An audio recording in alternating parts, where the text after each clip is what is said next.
څنګه چې صوبایي حکومت د نورو ترقیاتي کارونو سره سره زموږ د بجلي چې څومره غټه مسله وه د زمانې نه زموږ پخوا ځینې د وړ بجلي نه وه فالټ پر راغی نو ډېر لرې لرې نه زموږ فیډر راتلې د هغې دپاره صوبایي حکومت د صوبایي فنډ نه د خپل د 62 کروڑ روپو د ګریډ سټیشن موږ مټه کې منظوري کړو وزیراله او دا انشاءالله د خیر سره الله پاک شکر دی زموږ د لوکل اډمنسټریشن زموږ د پیسکو چې کوم متعلقه اهلکاران دي دا هغو د شپه ورځ محنت نتیجه وه ګریډ چېرته تاسو وګورئ ما ته خو نشي یاد چېرې په کلونو کې 4 کاله کې په 3 کاله کې ګریډ جوړېږي چونکې دا فنډینګ پکې هم پوره او دوی محنت پکې ډېر زیات و ډېر زیات د علاقې د خلکو هم د شکرګزار یم چې دا کومې پولونه مولونه ولنډې په هغې کې هم هغو تعاون وکړو نو دا ګریډ زموږ شپږو فیډرو سره دی دوه پکې غټ غټ ټرانسفارمرې دي 1200 امپیر دا اوس موږ دیو ټیسټینګ باندې اولس ورځې پوره هغه هر څه شوي دي اوس زموږ 4 فیډرې پوره چالو دي او باقي 15 فیډرې او یو فیډر د مټې چې دی نه په هغې باندې اوس کار روان دی چونکې دا پوره ټیکنیکل کاري چې په حساب لوډ اچي څه کوي څه کوي زموږ ولټیج هم ښه شي زموږ هغه غرونه کوم چې فضول چغې والې هغه په دې باغ کې وزن په لاس کې څه وونه موږ ورته وایو چې بهې تاسو لږ صبر کوئ کار کېږي روان دی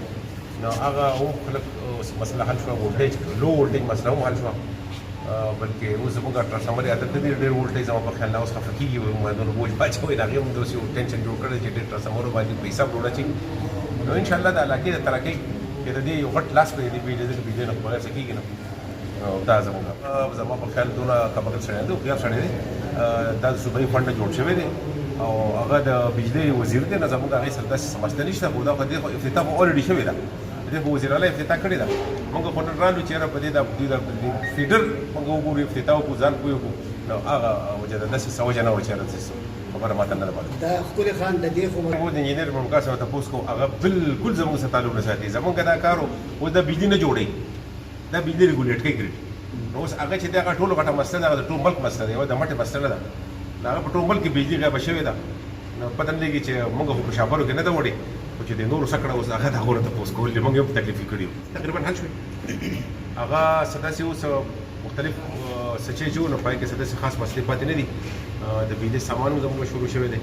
او ګریډ هم څه داسې مسله نه وه او ټیکنیکل څیزونه دي په دې باندې نه پې زه پوهېږم او نه پې تاسو پوهېږئ